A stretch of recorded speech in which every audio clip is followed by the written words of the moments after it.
Olá, meu nome é Amanda Maria Sena Reis, sou professora da Universidade Federal de Minas Gerais. Hoje vou estar introduzindo para vocês um pouquinho sobre as especializações da membrana plasmática. Como nós já falamos nas aulas anteriores, a célula ela é uma unidade do organismo extremamente complexa, onde está ocorrendo uma série de mecanismos, né? E ela é formada por várias estruturas e componentes. Então, a gente falou da membrana plasmática, né? Que ela é uma estrutura, uma bicamada lipídica, né? Que tem a capacidade de separar o meio interno da célula do meio externo. Ela tem uma permeabilidade seletiva que vai selecionar o que entra em relação ao que sai, né? A entrada de nutrientes em relação à saída dos catabólitos oriundos do metabolismo da célula, das reações que ocorrem no interior dessa célula, né? Nós falamos também que ela é dinâmica, né? E ela está em constante atividade. No interior dessa célula, a gente observa o citoplasma, né? E o citoesqueleto, que é o esqueleto da célula onde estão ancoradas as suas várias organelas e estruturas.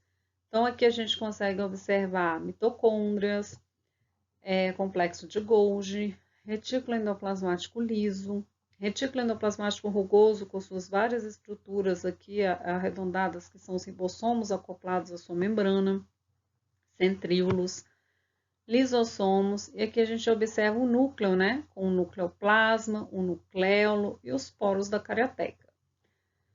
Tudo isso nós já falamos e vamos aprofundar nas demais aulas, mas o que eu quero enfatizar para vocês hoje é sobre as especializações da membrana, ou seja, estruturas que podemos observar na membrana plasmática. Então, a gente tem as chamadas relação célula-superfície, relação célula-célula, relação célula-matriz extracelular. Na relação célula-superfície, são as estruturas que nós observamos na superfície da célula. Dentre elas, nós temos as microvilosidades, os estereocílios, os cílios e os flagelos. Hoje, nós vamos abordar as microvilosidades. Na relação célula-célula, são as estruturas que a gente observa na região lateral de uma célula, quando ela vai de encontro com uma outra célula. Tá? São células que geralmente apresentam junções, que são, por exemplo, células epiteliais, que ficam bem justapostas. Então, você tem as junções de oclusão, as junções de adesão, os desmossomos e as junções comunicantes, ou gap junções, que vão fazer a comunicação e o transporte de moléculas de forma lateral entre uma célula e outra. E a relação célula-matriz é a relação da célula com a base, a parte de baixo dela, que vai de encontro com a matriz extracelular. Então, uma especialização encontrada nessa região é o M-desmossomos. Mas, como eu já disse anteriormente, na aula de hoje nós vamos focar nas microvilosidades, certo? Então, aqui nós temos um desenho esquemático de uma célula, só para mostrar para vocês as suas diferentes regiões, seus polos.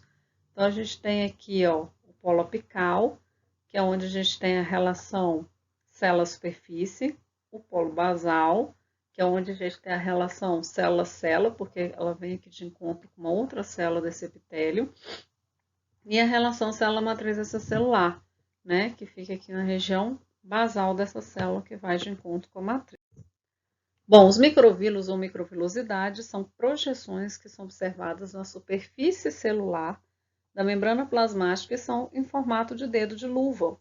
Essa forma de dedo de luva, essas projeções, elas são muito importantes para aumentar a superfície de absorção das células. E órgãos onde elas se encontram é o intestino delgado, né, que tem que absorver ali grande quantidade de nutrientes, e nos rins, nos túbulos contorcidos proximais, certo?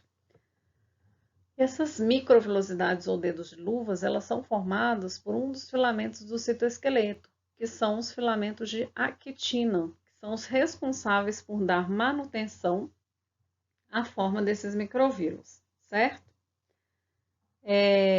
No microscópio óptico, a gente tem mais dificuldade de conseguir observar essas projeções, tá? Porque elas são muito diminutas.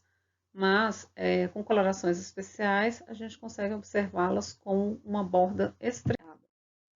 Então, aqui a gente tem uma estrutura esquemática de um dedo de luva, né? Onde a gente consegue observar aqui, ó, a hélice dos filamentos de actina associadas a essas estruturas verdinhas proteicas, que são as fimbrinas. E aqui, abaixo do córtex celular, a gente observa os filamentos intermediários em azuis, que são mais espessos que os filamentos de actina em vermelho. Aqui a gente tem uma foto de microscopia eletrônica de transmissão bidimensional e aqui uma foto de microscopia eletrônica de varredura tridimensional, onde a gente observa esses filamentos de actina tanto nos dedos de luva quanto no córtex da célula. E logo abaixo dele, filamentos mais espessos, que são os filamentos intermediários. Aqui a gente tem um dedo de luva em corte transversal, onde a gente observa essa camada trilaminar, né?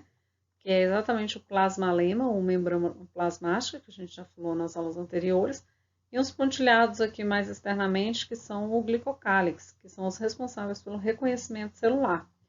E aqui no interior do dedo de luva, né, a gente tem esses pontilhados, né, densos, que são os filamentos de actina. E aqui a gente consegue observar um epitélio simples prismático com células ciliadas, com células caliciformes, que são células produtoras de muco do intestino, né, delgado. E aqui a gente consegue observar nessa coloração de PS uma borda estriada, que nada mais é do que as microvilosidades ou projeções responsáveis pela sua absorção. Então é isso. Muito obrigada a todos. E na próxima aula a gente vai dar continuidade à próxima especialização de membrana, que serão os estereocídios. Até o próximo vídeo.